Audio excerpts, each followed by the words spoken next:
Hello good morning everyone. તો સવારના 5:30-6 વાગ્યા છે અને અમે લોકો નીકળી ગયા છે આદિ કૈલાશ માટે.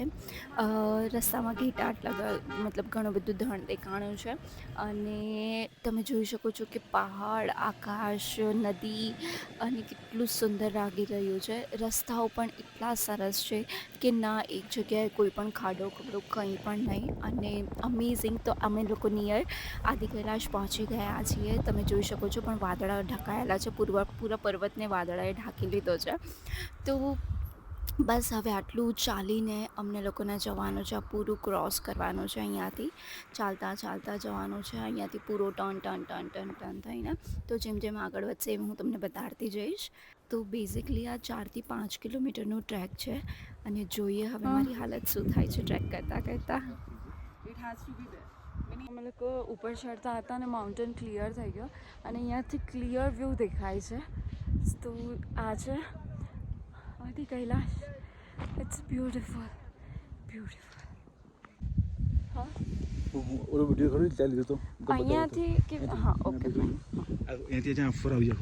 જો તમને એક વખત જિંદગીમાં અહીંયા જવાનો મોકો મળે ને તો જજો. બહુ મસ્ત જગ્યા છે. એટલું જીવતું તમને સ્વર્ગ દેખાશે અને એટલી સુંદર જગ્યા છે ને કે જેનો અહેસાસ વાવ.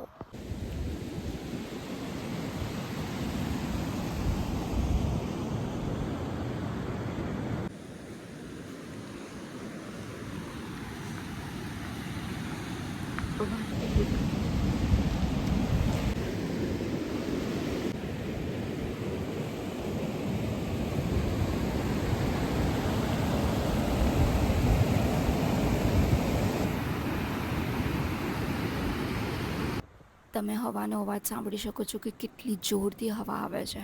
પણ સ્ટીલ તમે ચાલતા હશો તો અમુક ઠેકાણે તમને ગરમી થવા લાગશે, અમુક ઠેકાણે તમને બહુ ઠંડી લાગવા લાગશે અને વચમાં એક નાનકડી નદી આવે છે, મતલબ પાસ થતી હોય છે અને ઉપર પુલ બનાવ્યો છે.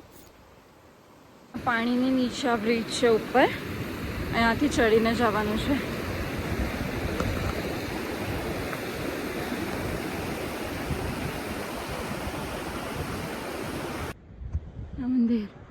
મંદિર ફાઇનલી. ઓ ગોડ.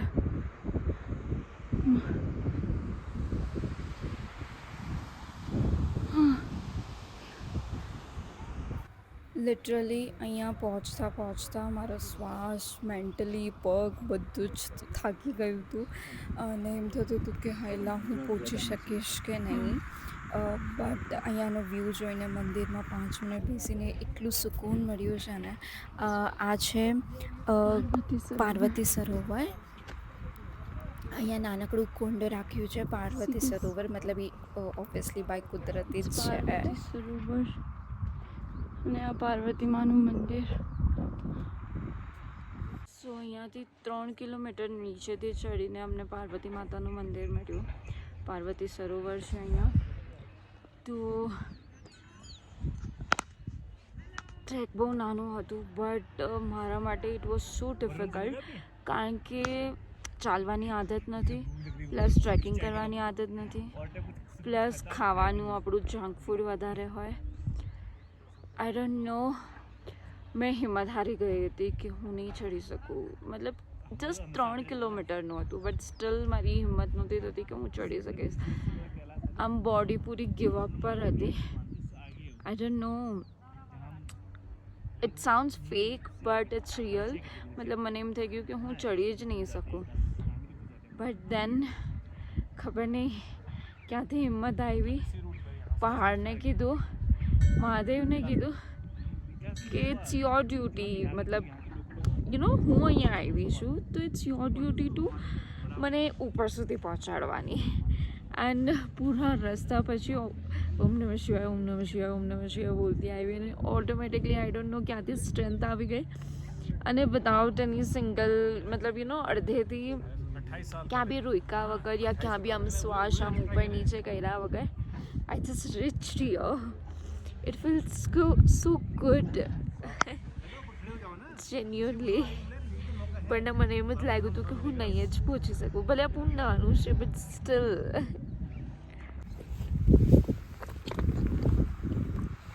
જે જોઈને ચાલ. હવે ઠેઠ આમ જવાનું છે. લાઈન દેખાય છે ત્યાં. અરે ભગવાન ભગવાન. અને વાંથી આવ્યા છે. આજે જ્યાં સુધી લાઈન દેખાય છે ત્યાં સુધી અમારે જવાનું છે. તે લાઈન આ એકદમ વાદળા ક્લિયર થઈ ગયા છે અને એકદમ પર્વત પ્રોપર દેખાય છે. હવે વાદળા ઢકાઈ જશે થોડા ટાઈમમાં.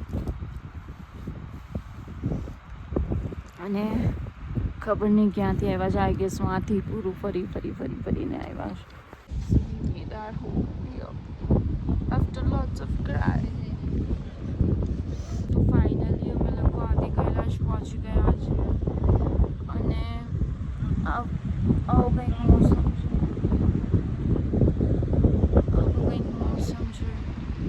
મંદિર છે.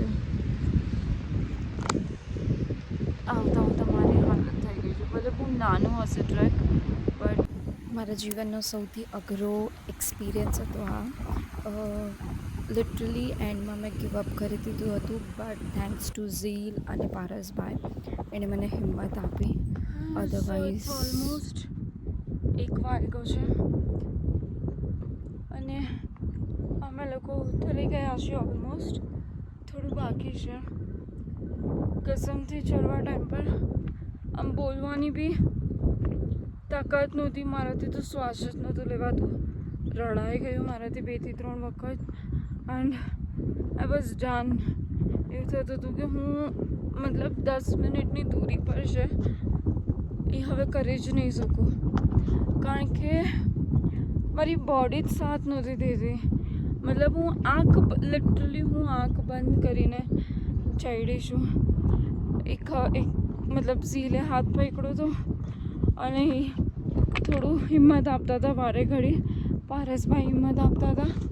અધરવાઇઝ મારાથી પોસિબલ જ નહોતું. મતલબ એવું માઇન્ડ એમ કે મનોબળ સ્ટ્રોંગ રાખ, બટ એ રહેવા જ રેડી નહોતું. મતલબ ગમે એટલું તમારું માઇન્ડ સ્ટ્રોંગ હોય ને તો બી મતલબ એક તો ઓક્સિજનની કમી અને આપણે બ્રિથિંગ એક્સરસાઇઝની કંઈ આદત ન હોય તો સુપર ડિફિકલ્ટ હતું મારા માટે. બટ બહુ મસ્ત દર્શન થયા અને બહુ મસ્ત વેધર હતું. ઘણા લોકો તો એવું કહે છે કે દર્શન નથી થતા, ફોગ આવી જાય છે પૂરું ને એવી રીતે, બટ અમારા લિટરલી બહુ મસ્ત દર્શન થયા. હજી બી તમે જોઈ શકો છો કે કેટલું ક્લિયર વેધર છે. ના વરસાદ નડ્યો, ના કંઈ જ નહીં. ઇટ્સ જસ્ટ ઓસમ. મતલબ thanks God, thanks Shiva, thanks માતાજી, થેન્ક યુ યુનિવર્સ. બહુ મજા આવી. બહુ ડિફિકલ્ટ બી હતું. એન્ડ લાઈફમાં 1 ટાઈમ એક્સપિરિયન્સ કરવા જેવું હતું, જે તમે કરવું જ જોઈએ આઈ ગેસ લોકોએ. બટ મને એવું લાગે કે મોટી ઉંમર કરતાં છે ને નાની ઉંમરમાં જેટલું થાય ને એટલું કરી લેવું જોઈએ. મારું માથું બહુ ભારે થઈ ગયું છે. એકદમ દુખે છે માથું.